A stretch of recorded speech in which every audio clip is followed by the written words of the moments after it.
Good evening, everybody. This is Robin with another edition of Horror Pop After Midnight, and my guest tonight is an Australian country music artist, Laura Frank. How's it going, Laura?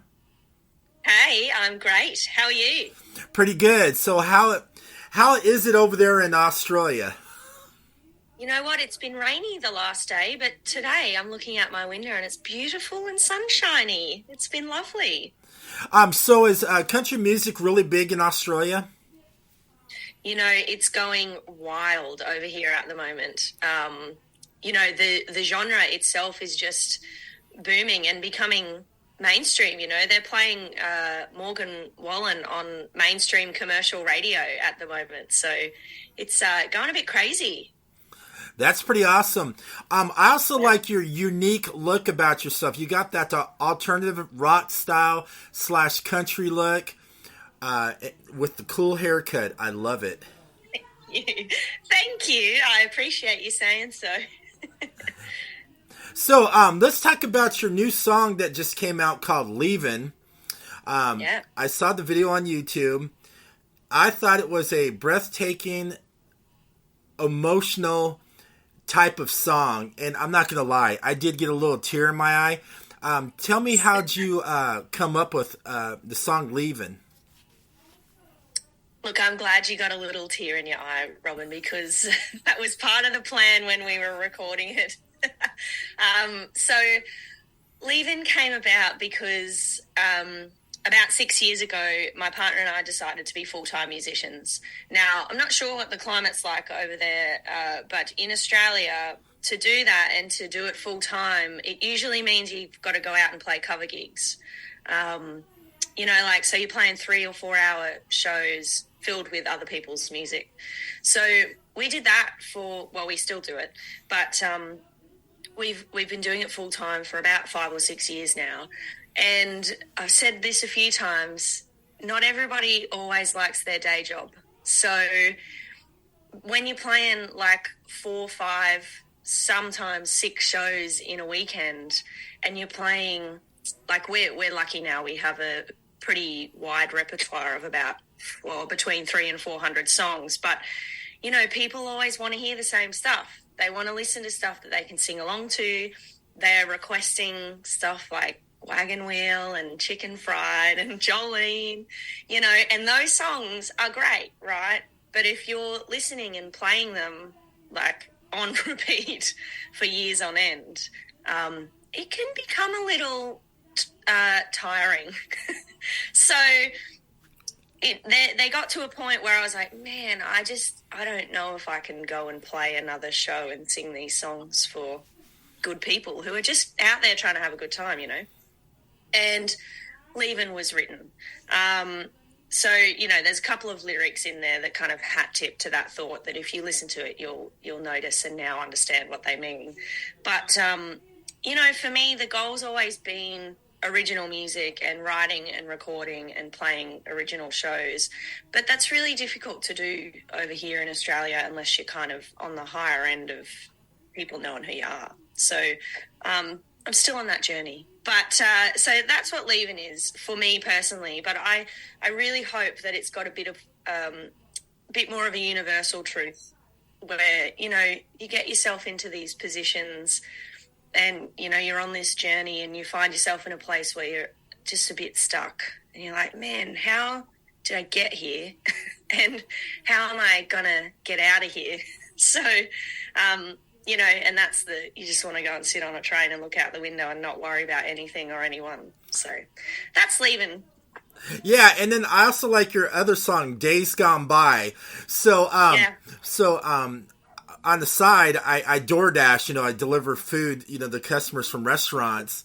And I like jamming to Days Come By sometimes when I'm cruising the backcountry roads, dropping off, just getting into it, you know. And I love how people just look at me. It's like, this guy doesn't even look like the type that would listen to country music. And I'm just jamming to Days Come By. Because I grew up listening to punk and alternative, but I grew up in Bakersfield, California, which is a country town where Buck Owens and Merle Haggard and Dwight Yoakam are like from around that area. So I got my taste of country music.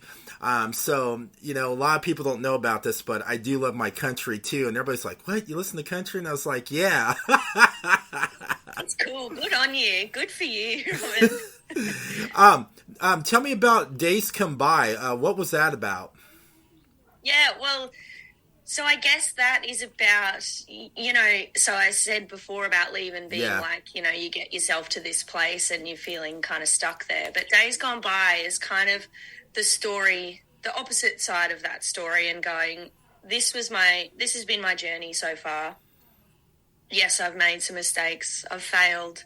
I've had successes, you know, the whole ebb and flow of life.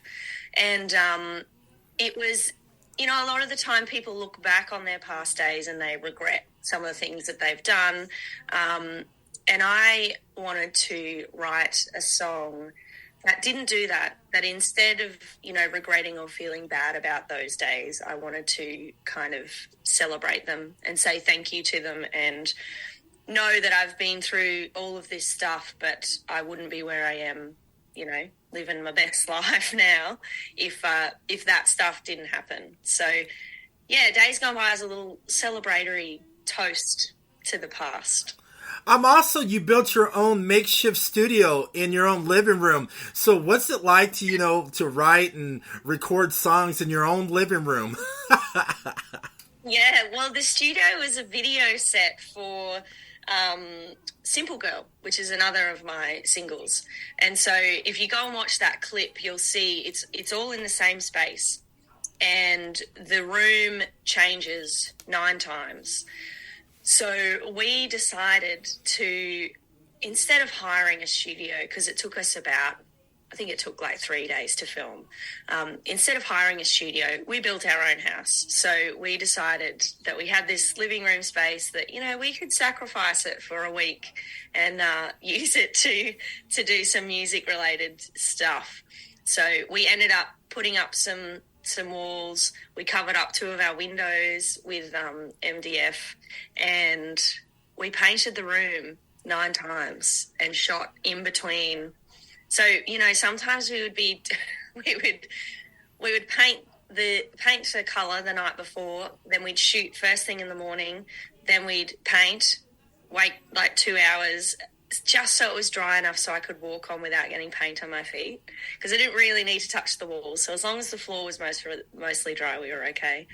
Then we'd shoot and then paint, and then the next day we'd go again. So we did it 9 times, and I actually really quite like that video. It's good fun, and it features some of our animals in it, which is cute. Yeah, that's cool because you're a big animal lover too. Yes, I am. I grew up around animals. I've always had them in my life, and I don't know, there's just something about them. Do you see any kangaroos hop by around your house? All the time, yeah. Every morning and afternoon we'll have some wallabies around. And our Labrador, Dennis, he likes to bark at them and tell them to move along. That's pretty cool. For somebody who's getting into your music, what would you describe your type of style of music? Oh, goodness. That's a good question. I like to live on the outskirts of country, so the music that we write and release, it's not mainstream. Like, it's not the stuff that you'll go to a awesome, you know, mainstream Nashville bar and hear like Keith Urban playing. It's not that kind of country. The musicians we use in the studio, they're all from different backgrounds. So, you know, like our keys player was actually the bass player for an Aussie band called Wolf Mother. I don't know Okay. if you guys have, who are, you know, like a heavy rock band. And our drummer was from John Butler Trio. You guys listen to those guys over there too? Yeah. Oh, heck yeah. I've heard of Wolf Mother. Hell yeah. Yeah. Yeah, exactly. So there's really kind of this eclectic mix of musicians that come in and add their flavour to the songs. So how do I describe it in a nutshell? I mean, it's storytelling. it's some songs are fun, and there's definitely nods to other genres outside of country. So even if you're not like a massive country fan, I feel like if you listen to my music, you'll find something in there that you might like about it.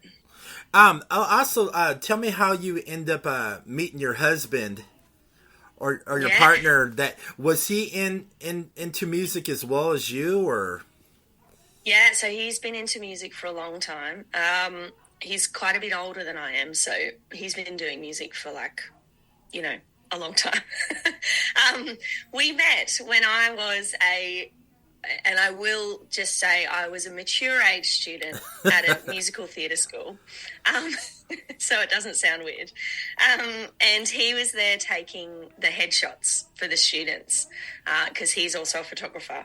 And so that's kind of how we met first off. And because we went in alphabetical order and my last name starts with a B, I was first on the list. And the first person, there's always like, you got to test the lighting and make sure that the shot's set up okay and all that business. So we got to spend a bit more time than usual in that situation. So that's how we first met. And then we kept just crossing paths. We were doing a lot of work in the theatre and kind of live performance sphere around Brisbane. And, we would just keep meeting each other randomly in these spaces. And then eventually so we shared a singing teacher at that time. And I was playing a show in a pretty iconic Brisbane venue called The Zoo. And we needed a bass player. And my singing teacher said, "Hey, this guy plays bass." And I was like, "I know that guy." And then we started rehearsing, and he and I were always first to rehearsal, and the other two guys in the band were always late to rehearsal. So Nick would rock up with a 6-pack of beer. We'd be early, just us two, and we just, shoot the breeze and chat and whatnot. And then until eventually we started writing music together. And, it was 6 months at least that we were just writing songs together without kind of any romantic connection, I guess. Although there probably was a connection, I don't know. Anyway, we at least didn't act on it for that period of time.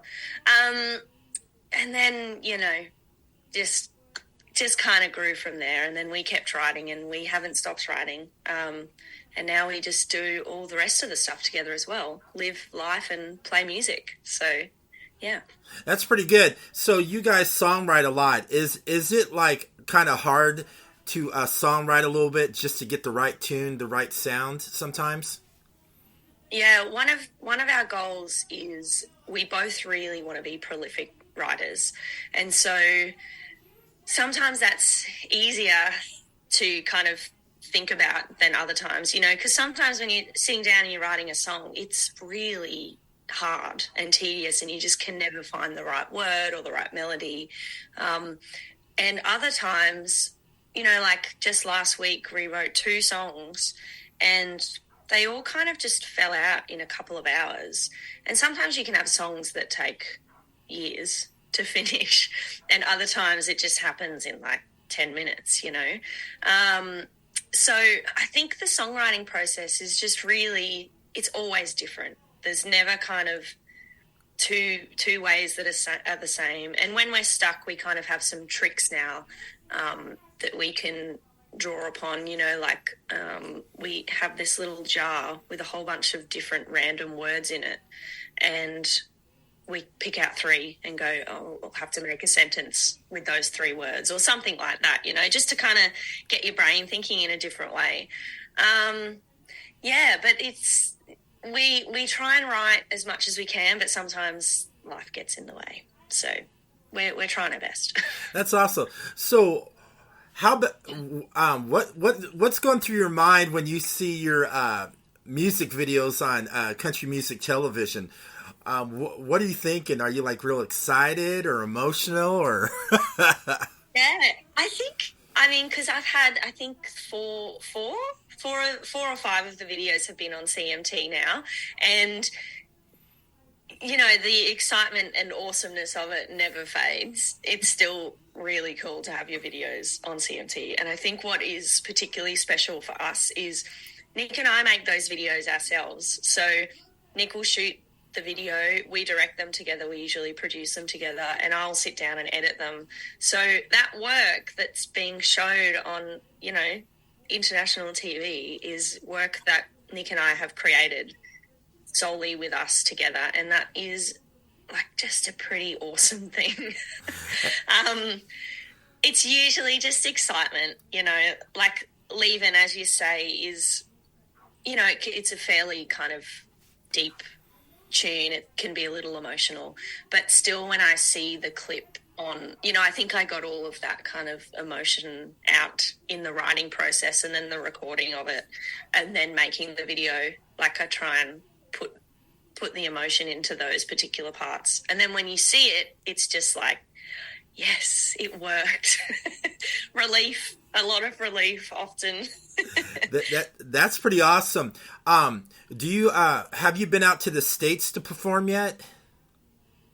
I haven't performed in the States, but I have been to the States in, I think it was like 20 or 2011-ish, maybe a bit later than that. But anyway, I came over with my previous band to record an EP in Hollywood, of all places.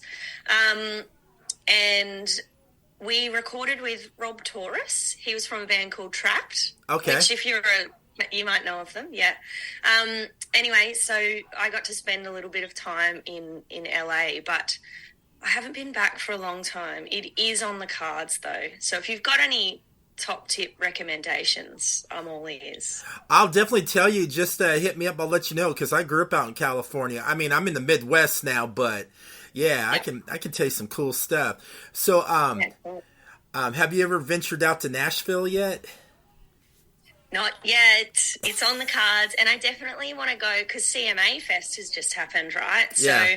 So I also want to try. I'm thinking about trying to get over there next year for it, just to be a part of it, because I've never been, and to experience Nashville, because, you know, everything I see and hear is always amazing.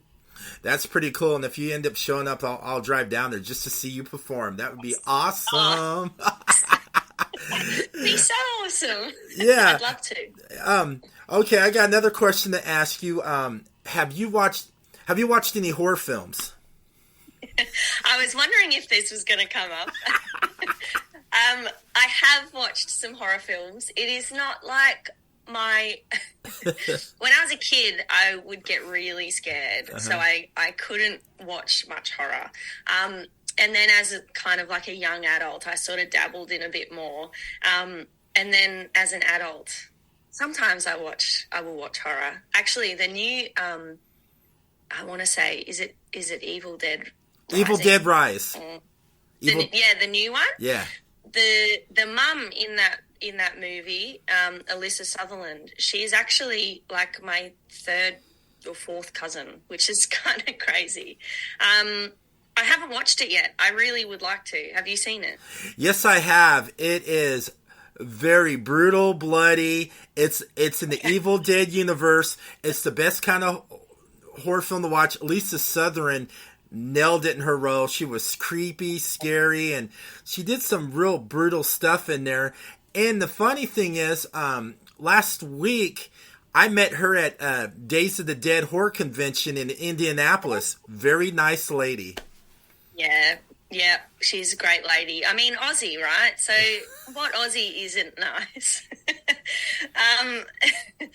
But I think I always go back when people talk to me about horror movies, and the one movie that keeps standing out for me, and I don't know that it's even that scary in the grand scheme of things, is that movie called The Descendants, where they go down into the cave and they're spelunking, and you know that movie? Yeah, that's so creepy. It gives you that claustrophobic, dark, and you're like, ooh, I would hate to be down there and get lost. Yes. Exactly, and I have not set foot in a cave since I've seen that movie, and I don't think I will. So you better be careful of Wolf Creek then. Oh, yes. I mean, actually, well, I have seen Wolf Creek and the TV series. I've watched that as well. And we spend a lot of time in the desert. So like in the Northern Territory, in the middle of the country. And it is like, I can see how some of that stuff might actually happen, which is a bit scary. Yeah. Yeah, you're sitting there going, okay, I'm out here having fun. Let's hope he doesn't show up and like take me away. Exactly. And because you've got like, there's no reception. So unless you've got a satellite phone, like you really just have to fend for yourself. And if you actually think about it when you're there, it can be pretty scary. But I try not to do that and just like cruise on through. So when you're out in the desert, out in the middle of nowhere, is it like straight silence where you don't hear nothing for miles? Yeah, definitely. Here, when you don't, so when we go out, we'll usually go into Alice Springs, which is kind of in the middle of Australia, and then from there we'll travel out to different Indigenous communities to write, record, and film a music video with some of the schools. But you know, the furthest we've driven from Alice is almost 8 hours, and a lot of that is just like, you know, the same terrain, silence. You know, I mean, I imagine it's the same over there in the States, right? Like you would have plenty of spaces like that. Oh, heck yeah. We got a lot of, you know, like mountains and deserts. Same thing. Yeah. You know, I've been out in the middle of the woods before camping, and it's just kind of freaky because it's dead silence, and you're sitting at nighttime over a campfire, and your mind plays horrible things. It's like being in a horror film. You don't know if you're going to get attacked by Bigfoot or something like that. Your mind just goes crazy. Yeah, that's right. That's how I don't, like, you know, horror film lovers. That's what how do you like compartmentalize that? Like, are you not just the entire time thinking, oh man, anything could happen right now? That would be scary. I don't know that I could do it.